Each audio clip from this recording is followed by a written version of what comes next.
This is pretty much the home screen of the VPN application. It looks a bit sketchy. I would recommend you guys using it, but I'll just give you a quick tutorial. So here is pretty much the connection button. Once you tap on it, we'll ask for connection request. It will start connecting in no time. So as you can see here, it's pretty much connecting. And at the top here, you can pretty much tap on this location icon here. And as you can see here, it's connected. Now at the top here, pretty much can tap on this here to check your location and so forth as you release the VPN connection and so forth.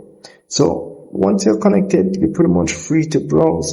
You do not have any time limit or anything like that, like the other VPN application, which is good.